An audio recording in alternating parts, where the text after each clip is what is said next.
All right. Good day and good evening, ladies and gentlemen. Welcome back to another Live the Fuel show. It has been a hot minute. I took a couple months off from recording podcasts, and I will timestamp this one because I definitely want to get it up ASAP. I am just back from a very belated honeymoon. It's been since we got married a year and a half ago. So we're going to go with very belated. But it is October 2020. And I have not recorded a new podcast in over a month to take time off to finish the book and lots of other things happening. And amongst that time, the gentleman returning to the show today, he and I got to catch up, I'd say about 10 days ago over a random Zoom call as I was traveling through business through upstate New York. And I love catching up with this gentleman. He and I met over the years through Thrive, Make Money Matter, and all kinds of other fun things. And he has been on the show before, but I will give him a different intro because from that call 10 days ago, we connected on the importance of strategy in life, but most importantly, the strategy of love. This gentleman might know a little bit about love. And I'm excited to talk about that today because everything that's been going on here in 2020, so much energy is shifting positive versus negative. There's the election season, there's COVID, there's lots of things outside of our control. But the one thing we can control is our own mindsets. So anyway, this gentleman understands the importance of promoting peace, love, and persistency in life. And yes, as I just hinted, he is the love strategist. So without further ado, PJ Dixon, welcome back. Thanks, brother. So good to see you. I appreciate that. That's kind of funny. I remember when I first started coaching, the very first business coach that I had decided to start calling me the love guru. And that just got picked up. And now you're referencing me as the love strategist, which is nice. But it all comes down to like, what is it that you really want, right? How do you think? How do you believe? And the more you actually live into your life the way you want to live, the more love you naturally have to share with others. You can't share what you don't have. I always say this, right? If I invited you over to my house for a barbecue and you're like, what up, free food? And you all came over to my place and you got there and you're like, okay, let's get some food. And we went into the kitchen and opened up the refrigerator door because that's the noise all refrigerator doors make. And I don't have any food. I can't share what I don't have, right? So love comes from really letting go of the obstacles and the boundaries and the resistance that's separating you from love. So this idea that I'm stressed, I'm distracted, I'm discouraged, I'm not where I want to be in my life, all that pulls you away from love. Your very essence, your very core, the only thing left is love. When you start to let go of the things that aren't working for you in your life and start picking up the things that you do love, that you are excited about, that you do truly want to be doing or experiencing, then you become naturally full of gratitude. And gratitude is the precursor to love. I definitely agree. I definitely underestimated the importance of thankfulness, gratefulness, gratitude in life. A lot of my own self-work, which we continue to do. I want to remind people, you're never done doing the self-work. It just grows and manifests at different levels as you advance in life. I think it definitely flows much easier once you're further down the line. I've noticed that for myself. But yeah, I mean, I still stress out. Let's be real. I still stress out about things, but I think I can get over them faster. I've learned to deal with them better. I've learned to, I like to say, own my shit and not blame others, and be grateful for the things I've achieved along the way. And I think that's something that everybody seems to forget. Like everything that's been happening this year, right? Let's pause on that. Everything that's happened this year, lots of things outside of our control. But the one thing we do have the control over is how we react, right? Are we acting in an essence of love or caring for others, or are we acting out in anger and hatred and all of these things that we are accountable for? But it seems like there's thousands of people right now forgetting that and just throwing gas on the fire. What are your thoughts on that? So I would first change the languaging slightly, because you said, it's all about how we react. And I say that reaction is a slave action, right? A reaction is a slave action because I don't think about it. If a ball flies in my face, I just jerk my face out of the way or I throw my hand up to catch it, right? If I trip and fall, I'm walking down the street and I trip and fall, I tuck and roll or put my hands out to protect myself. So these are reactions. These are things that the brain does to protect you. And so if we allow reaction to lead us, then chances are we're almost always going to be leading from a place of fear, scarcity, self-doubt, worry that we're not good enough, this sense of not being safe. So if we let reaction be the leader, then those parts of our brain specifically designed for the fight or the flight, the primitive part of our brain that's designed to keep us alive, that's only going to see outside of us potential pain, potential danger, potential problems. And so when we see that, there's not space for love. There's not space for fear and love. Mm. There's only space for love. It's a good point. Right? I mean, Yeah. I've talked in past shows, which I'm going to connect with you on this, is the lizard brain response, right? Like that prehistoric, hard ingrained fight or flight, life-saving things, which again, when it works to your advantage is phenomenal. It's super important, very valuable.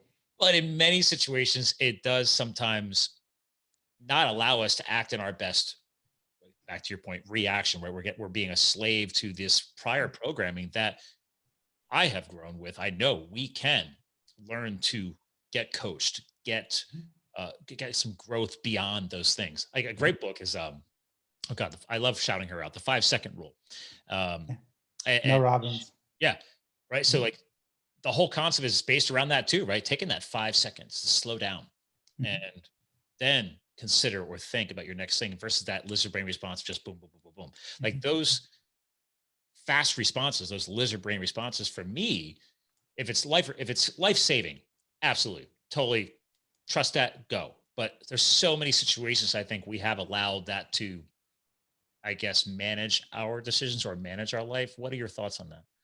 So we've definitely allowed it to control us, Mhm. right? And manage is kind of an interesting word. So instead of even thinking about the word manage, we've allowed it to influence how we react, how we respond, not even respond, but how we react, right? Because I think that reaction is a slave action. So that means a response is the behavior of somebody who's free and free to make their own decisions, to take that 5 seconds in Mel Robbins' example, right? To be able to think about, okay, what is it that I want?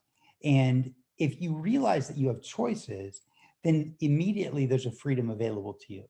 But if you don't realize that there are choices, somebody yells at you, you yell back, they raise their voice, you raise your voice, I get angry, you get angry. If there's this back and forth, then you're not in control, and they probably aren't either. It's that primal part of you in defense mode, trying to get enough to survive, because all living things need power to survive. If I'm a plant, I need photosynthesis, right? Money is a power, muscle is a power, knowledge is a power, food is a power, photosynthesis is a power. All things need power to survive. So that means, in essence, all things consume some sense of power. But that also means that if we give the power of choice over to our unconscious mind, then we're going to react, and we're going to wind up feeling like, oh God, I wish I hadn't said that. How can I get that back? I can't fix that. Now it's going to cause the relationship to fall apart. Instead of stopping for a moment and going, even the relationship that you have with yourself, if you stop for a moment and feel into what is the outcome that I want, and then you see what you're being drawn into. Are you being drawn into something from a state of fear, or are you being drawn into something from a state of empowerment?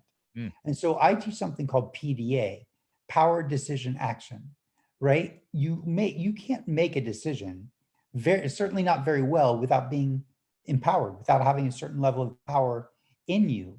And 100%. so, yeah, and so when you're in your state of power or empowerment, whether that's through jogging, whether that's through exercise, whether that's through meditation or artwork or dance, or prayer, whatever it is that allows you to feel aligned, all of a sudden you're aligned and you're like, okay, wait, like I feel good. I feel connected. I feel coherent between my heart and my mind. I feel focused. I feel present. Okay, now what is it that I want to do? And you can ask the question, and the wisdom, the knowledge, the next step will come through you, right? You'll be like, okay, this is what's next. Okay, and then you take action immediately because the decision has been made. From power, you can spend a lot of time in that space of power. But the moment that you ask, okay, what's next? Okay, what do I want to do next? Okay, what needs to be completed next? Or okay, what direction?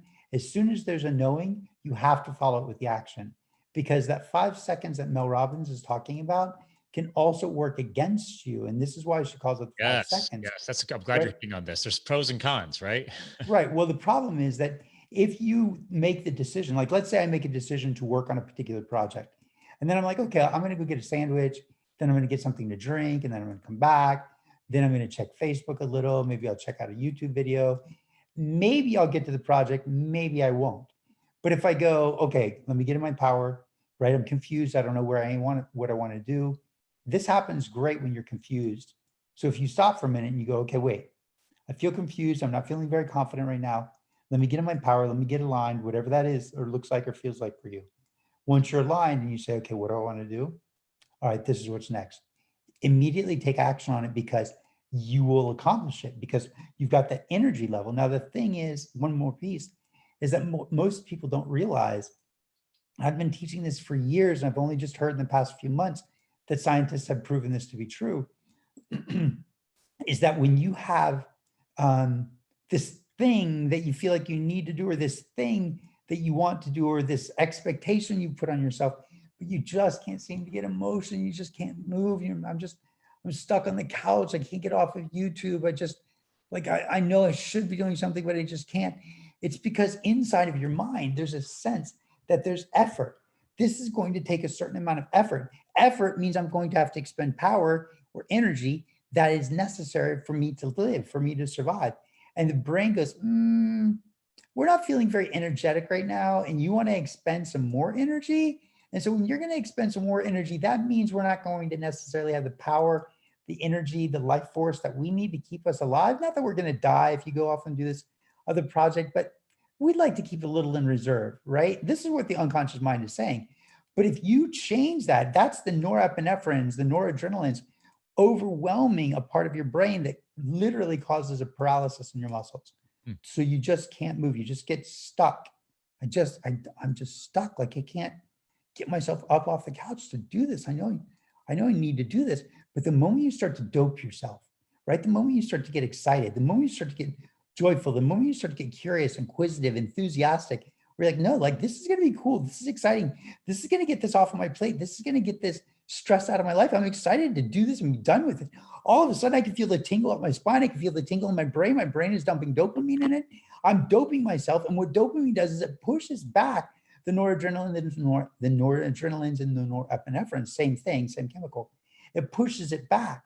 And when it pushes it back, all of a sudden you're liberated to move again. And you're liberated to move with energy and excitement. This is something that I've been teaching my clients for as long as I've been working with clients.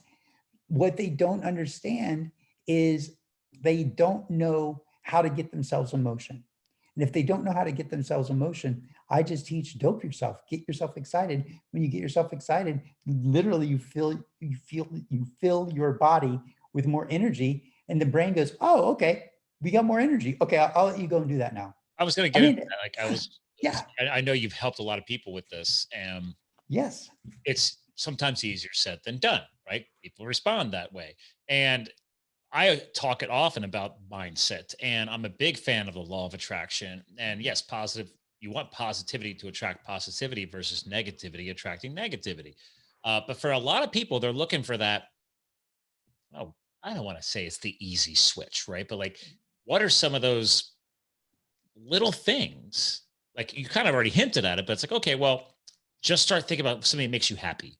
Or like there's that old cheesy saying, which I actually like, is like, put yourself in your happy place. Like, do you even know what your happy place is? Like before we even hit record today, you and I were discussing about what we surround ourselves with, like in your home studio or my office and home studio, and how I just redid my artwork.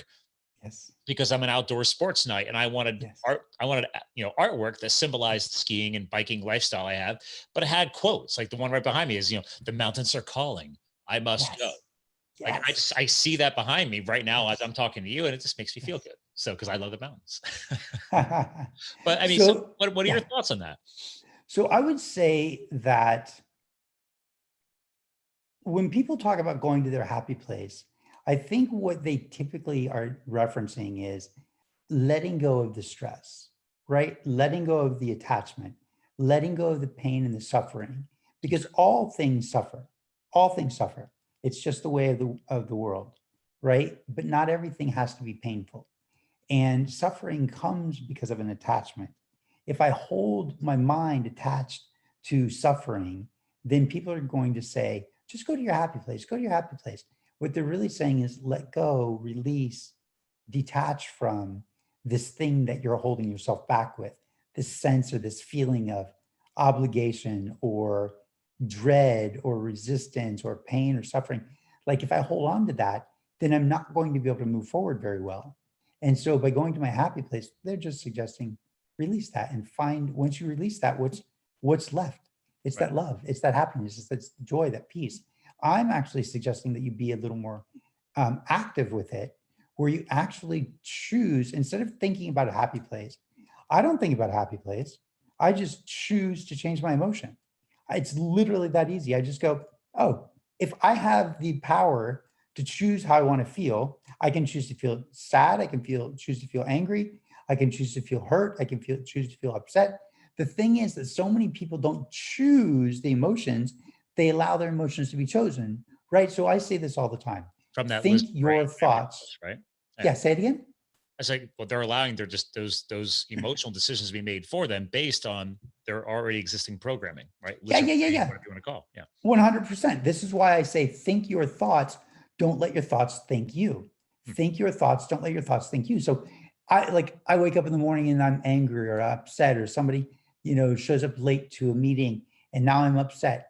Am I upset, or am I witnessing and experiencing the upset because my mind has created this suffering for me? Because I've allowed my unconscious mind to think me into a particular emotion. But if you consciously choose how you want to think, then you consequently are in control of your emotions. So we've heard our whole life, well, you're in control of your emotions, but we don't see that. So very few people demonstrate that we're in control of our emotions. Hmm. But I do. I definitely believe that I'm in control of my emotions most of the time. Always no. No, most of the time, yes, because I consciously monitor how I'm feeling. And if I start to feel in a way that I don't like, I'll ask myself, okay, do I like how I'm feeling right now? And if I don't, I say, okay, what would I rather feel instead? I don't say, go to your happy place. I don't make a medium, like an in between state. If I don't like how I'm feeling right now, how would I rather feel? Well, I'd rather feel happy, joy, patience, peace, calm. And I go, okay. And think about all of those emotions like summer homes, right? You don't need a map or a GPS to That's get to true. your summer That's true. home. You've been there a dozen times. It's my And summer because home. Right? yeah, say it again. That's like if I had one, I'd be like, hey, that's my summer home. I Right. go there, been there, done that, live there, own it, rent it, Yeah. whatever you're doing. Yeah. So you don't have to GPS your way there. You know your way there. So you know your way to happiness. You know your way to joy. You know your way to peace.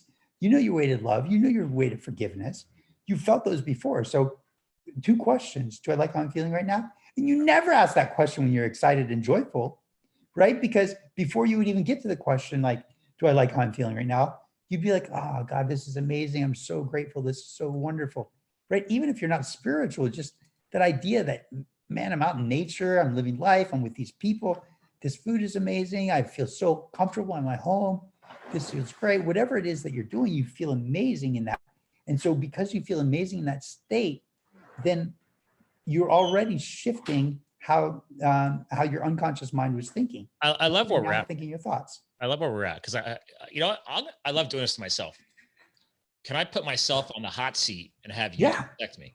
let's do it. All right, because like I love your coaching stuff. So here's a great example. Obviously, we were leaving to finally take our very belated honeymoon, right? Yes. So I didn't actually give you all the details. So it wasn't actually going to happen. Mhm. Well, I mean, it was supposed to happen, and then it wasn't going to happen because obviously, thanks to all things with COVID, Sure. our original honeymoon game plan was Italy and Greece. Well, Yes. we never even really got into the deep planning of it because COVID. Italy was a hard hit country. There was no way we were going there. Yeah. So then my wife's like, well, listen, because she's a veterinary doctor. So she cares for other people's animals. Her schedule's crazy. She's on call and I gets called in the middle of the night and all kinds of stuff. So she's like, okay, I got this weekend in October. Mhm. That's it. If I don't take it, Mhm. because of her responsibility to her fellow doctors, because she's an owner in the business, but she's like, Right. I'm on call the rest of the year. There's no Right. way we're fitting a trip in. She's we keep pushing it off or not. I mean, and the beauty was amazing friends and family gave us wedding money or, honeymoon. We had a little honeymoon fund. So we already had money to spend. It's been sitting there for a year and a half. So we're like, I don't care. Pick a country. So, so a friend of mine I've known for 20 years has her own travel company. And I was like, great, hand it to Jessica. Let her rock it out. Because Kristen, my wife, always does everything. I'm like, baby, no, it's our honeymoon. Let's hand it to a professional. Yeah.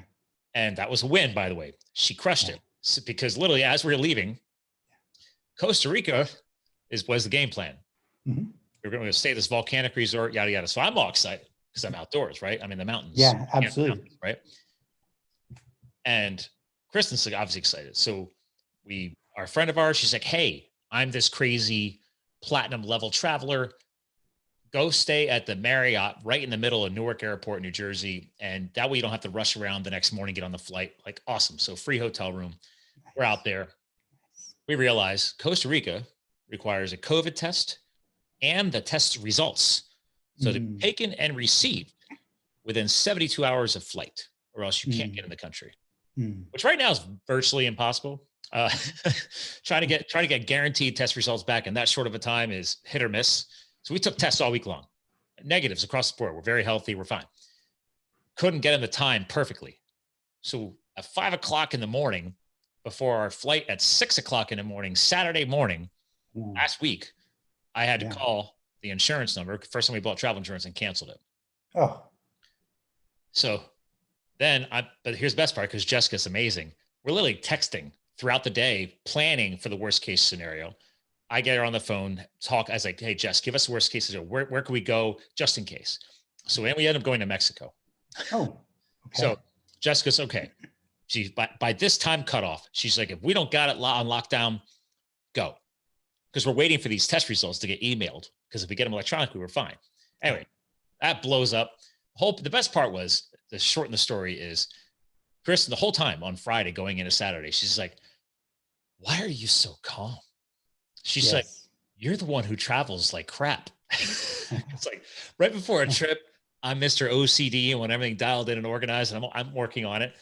Yeah. And I'm completely chill. And she's like, who are you? So it's like, baby, I was like, because I'm so tired of everything going on. I don't care where I go. Like, pick a country, any country. I don't care. I'm ready to go. I was like, we got the money. Let's do it. So she was very impressed by that. And she's like, could you do this more often when it comes down to travel? So I was like, I kept that in the back of my mind. But then we come back. So fast forward the whole story. I get back to my car yesterday and the car is dead. Can't start it. She's like, didn't you just have the car serviced at the dealership? I'm like, yeah. I was like, but clearly something was left on, which killed the battery. Well, on the drive there, it was and this is my accountability, I turned the reading light on so she was submitting lab results. She was still working, even leaving for vacation. I'm like, baby, it's like, if this makes you feel better. She's like, yeah, but you're driving. I don't want to distract you with the light. I'm like, baby, you could barely see the keyboard. I'll turn on the passenger side reading light, finish your work, make yourself feel better. So we get to our friend's house where we're leaving the car at. And then they were going to drop us at the airport. So I walked into the house. I trusted her to finish working on her laptop. She just wanted to finish a few more submissions of lab work and then shut it down. I was like, just lock the car. I already had everything moved out. She left the reading light on. I was quite perturbed upon coming home for an amazing trip, and I can't even go home because now my car is dead. So now I got to call AAA. These are, by the way, totally first world problems we're going over. Totally. Absolutely. So, but I still got, I allowed my frustration to kick in. I'm like, are you serious? Like, she's just like, I didn't leave anything on. I'm like, you had to have, because the car's dead. And then I look up on the ceiling and I can see the passenger side reading light is still pushed in. I'm like, you left the reading light on. You killed my car. So anyway, I'm not going to keep going this story. The point was I allowed my frustrations to come back in. So that's some stuff I got to work on, man. So but let's look at this. Yeah. Okay. First, we started out the conversation with you saying, talking about taking responsibility. Okay. And that's amazing because most people don't really take responsibility. And it sounds as if that's something that's important to you. and you do take I say it responsibility for yourself. my But quote for you is, I tell people is like, if more people would step up and own their shit in life, yeah, the world would be a better place. yeah, So yeah, yes, yeah. I do take that very seriously. But let's look at this, okay? You were probably tired. Is that true? We left Mexico, the hotel at 3 a.m., hour Okay. and a half ride to the airport. She slept on the plane, tried to sleep late. I didn't sleep at all. I just kept, so yes, I was probably, Okay. So you're tired. yeah. Great trip, but ready to be home and just sort of have that space of relaxing from the vacation before Sunday you was supposed to prepping. be my chill transition day, Sure. flying home, go chill Okay. out. Okay. Monday's All ahead. right. And so what did that mean to you that you're going to have this chill out relaxation day? I wanted to keep the chill factor continuing. It's like, hey, we had such an amazing week. Yeah. Let's just make sure we get home, because it was so easy, right? Our only goal was to go home and pick our dog up so she could cuddle him. So Yeah. Oh, nice. it wasn't a rocket science homeward bound trip. Go home, unpack, throw stuff in a laundry, cuddle the dog, order dinner out, to have delivered because I don't want to cook. She doesn't want to cook. Like, just chill, like close the trip out smooth. Right. So, Right. And so it sounds to me like that would be nurturing. Yes. yes, very. And then all of a sudden there's something that stopped that, right? Immediately, like dead in its tracks. Control over. Right. Well, you say you had control over, right? And you, control over it. So. Right. Well, whether you do or not, right? It's in the past and you can't fix it. Right. But the thing is that when you look at that, what you're saying is, now I don't get inside of your mind. Let me ask you, what are you saying when you realize that the car was dead, right? What's the first thing that went through your mind? You got to be kidding me. Okay. So, I mean, but what I does, was like, okay, what went wrong? Because I just had the car gone over, and I used to work on my own cars, so I'll figure it out. And obviously, if I can't even unlock the car with the remote, I know the battery's dead. I just know it, because the keychain never left my check bag luggage. So I was like, there's no way it got wet. There's no way it got damaged. It's, so it's like, it's gotta be car related. I mean, I immediately go into my diagnostic thing. And I figured it out within 2 minutes. So, but well, I mean, and I immediately went to, like, you gotta be kidding me. This is such a stupid, silly thing that could have been prevented, is the way my brain works. So, okay. But look, this is important for you to realize, and for everybody who's listening, that you're smart enough to say, that's what my brain did, right? That's not what you did. I make a very clear distinction between the conscious you and the unconscious, right? You consciously weren't thinking that. It was being thought from your unconscious, and that frustration was coming from that level of unconscious, right? Where you're being made to feel this particular feeling because of what it meant. What did it mean to you? What did your brain create almost immediately when you're like, oh, it's the battery? Like, after those 5 or 10 minutes, when all of a sudden, or 2 minutes, after you all of a sudden decided, you know what, this must be the battery. Right. As soon as you made that realization, what did your brain make this mean? Part of that is, a battery can die. Yeah. I know the battery. I know the battery, because I know and part of this is because, part of my backstory, being a wildland firefighter, we were in charge of every piece of that vehicle, very militaristic, right? Yeah. So I'm a big advocate for, my father taught me as a kid, is preventative maintenance. Stay on top of everything, keep everything dialed, right? That was what I quote with firefighter, like, dude, you keep your shit dialed, you keep your gear dialed, you keep your vehicles dialed. So you remove a lot of these concerns that affect people, because everything is always ready to go. So that's why I immediately went to diagnosis. I'm like, okay, could the battery have died? It's only 1 year old. Everything is completely dead. And then as soon as I found that button, I'm like, this was human error. And so, instead of me asking you questions for the sake of time, right? I'll just sort of jump to the point. Sure. As soon as you recognize it was human error, there was the judgment of, in my world, because of the way I was raised, because of my career, because of the importance of being process driven, step by step by step by step, and taking care of vehicles, right? You don't do that. You overlook that. You weren't aware. You weren't paying attention. Now I'm suffering because I don't get to go home and get what it is that I want and have the rest of my weekend or the rest of my vacation end in this really soft, smooth, easy transition, right? So there's this, all of a sudden this sense of loss, something being taken from you. But if we were to flip that around, since she's a vet, right? And you were like, babe, I didn't know I wasn't supposed to feed the dog chocolate. And she's like, how can you not know you're not supposed to feed dogs chocolate? Chocolate is toxic to dogs. True. Now our dog is incredibly sick, right? And this is, you didn't know that? How would you even think that? I was just thinking, you know, so in her world. Yeah, life or death related. Yeah, but yeah, it's life or death related, but it's still in her world. She understands that. And because you're not necessarily, well, I don't know, you might be a medic too. But because you're not a doctor, you know, something might occur, you might do something that she would be equally as upset with you, because in her world, it makes total sense. So the problem is, screwed up with our dog. I mean, that's her baby. I mean, yeah, but the thing is, the problem is that your world represents, you know, the mechanical, the process, the step by step, and we're ending this vacation. It's going to be a smooth, you know, transition. We're going to go home, pick up the dog, order some food. It's going to be a great rest of the night, great weekend, and then all of a sudden it stops because you had these expectations, right? So it's a lot like running, and then all of a sudden tripping and falling on your face. It's such an incredible shock to the system that your instinct takes over, and there's that reaction because something was immediately stolen from you. This vision, right? Okay. So I like you could have that. caught yourself earlier. Yeah. You can catch yourself. Like some people, they trip and fall, and they put their hands out, and they break their wrists. Some people fall, they break their elbows. Some people who have martial arts training, they trip and fall, they tuck and roll, right? So you just didn't tuck and roll. Yep. You know, because again, you and I get that. Yeah. You're both with that martial arts background, so I totally get you right now. Yeah, you just face planted.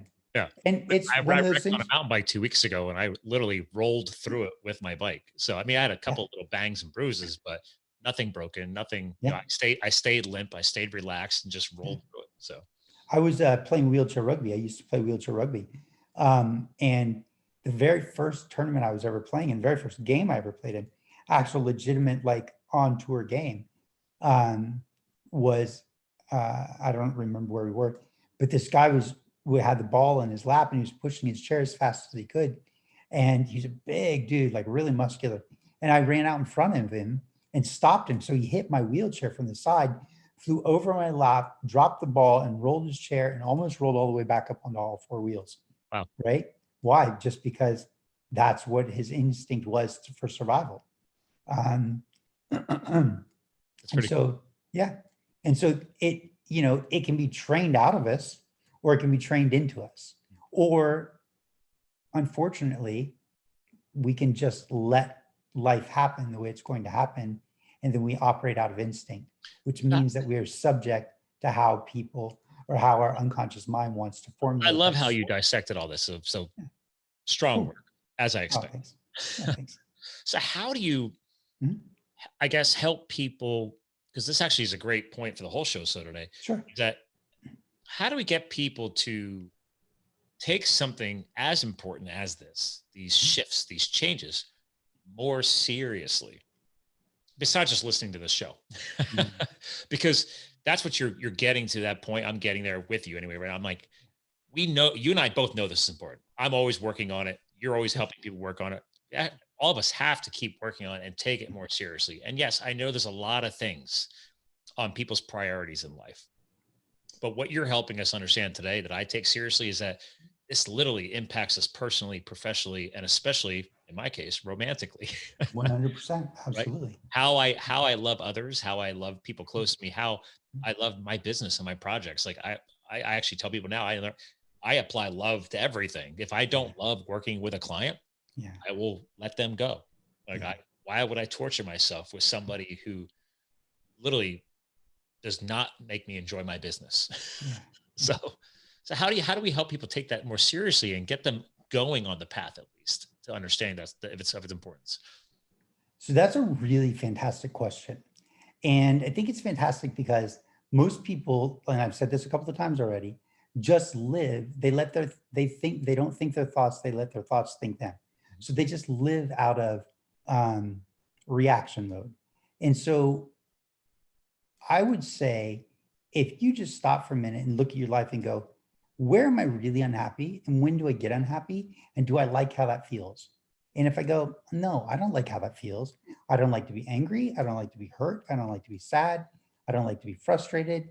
Okay, then the moment you realize that, David Goggins talks about winning the war in the morning.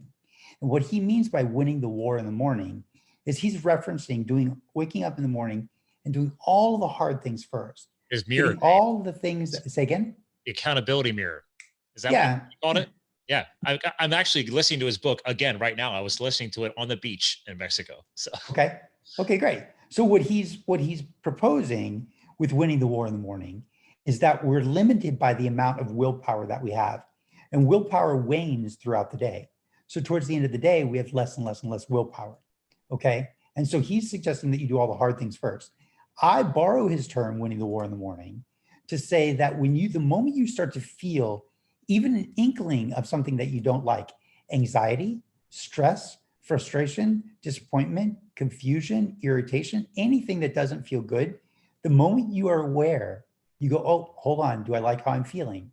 And if the answer is no, then you ask yourself, how would I rather feel? And then you shift consciously into that.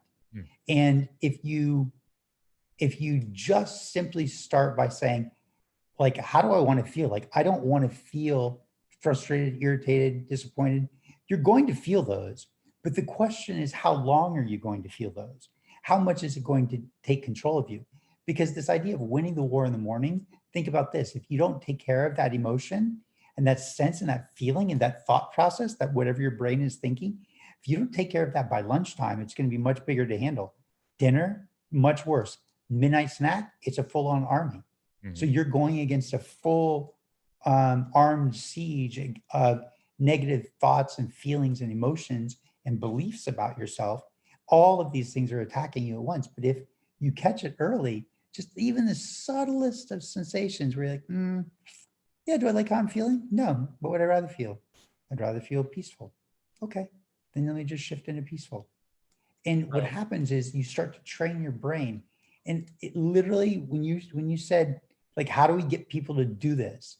You just simply ask them, like, right now, are there times in your life when you're unhappy? If the answer is absolutely, then what are you going to do about it?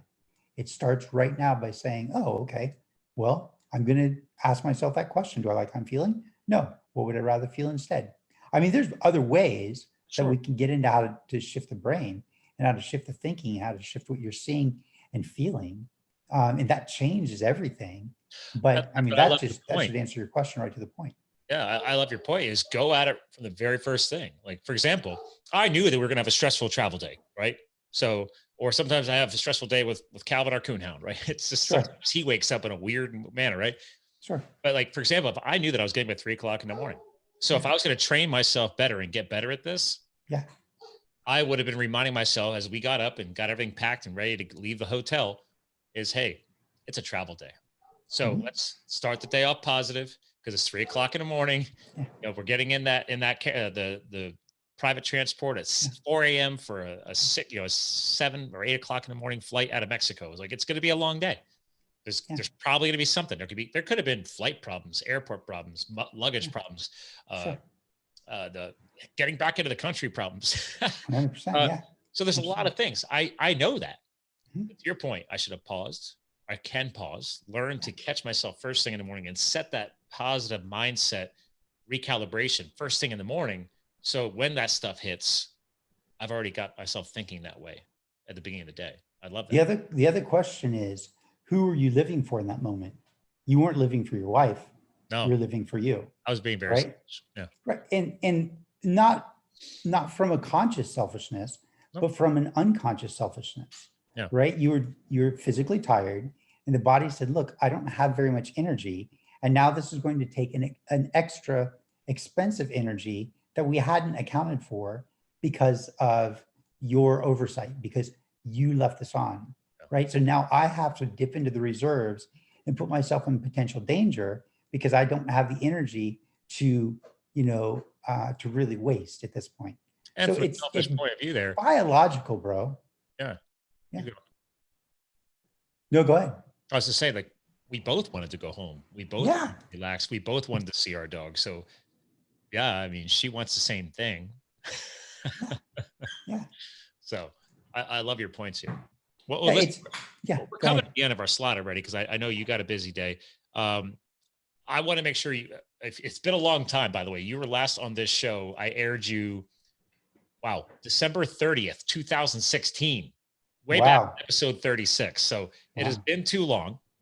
Yeah. Something that changed since 2016 was I now ask my guest co-host to help leave behind something that means to you, a powerful legacy message, something that's all encompassing. I used to call it the final words of the show, Oh, cool. but somebody like you gets it, the mindset, the inspiration, the motivation to move people forward. What would you like to leave behind for the audience? I would say this. I would say change is inevitable. Transformation is a choice. Change is inevitable. Transformation is a choice. Love it. See, I need to knock that out of the park. All right. Hang tight and you probably goodbye off the air. Ladies and gentlemen, PJ Dixon has made the return. So as a reminder, guys, when we air this show, all the show notes, the blog articles, everything linked for him. If you want to find him anywhere, he's everywhere, Instagram, Facebook. The website is pjswisdom.com. But you could search for PJ's Wisdom. You could search for PJ Dixon. You're going to find him, like I said. So again, we'll have all the profiles linked like we always do. And again, whether it's promoting peace, love, persistence, you heard it today. This guy is a love strategist. I loved having him dissect me for you all, because I can literally be a jackass and it's okay. So ladies and gentlemen, thank you for hanging with us. PJ, thanks for joining us. And remember, ladies and gentlemen, you too can live the fuel. And thanks for hanging. We'll talk to you guys again soon. Bye.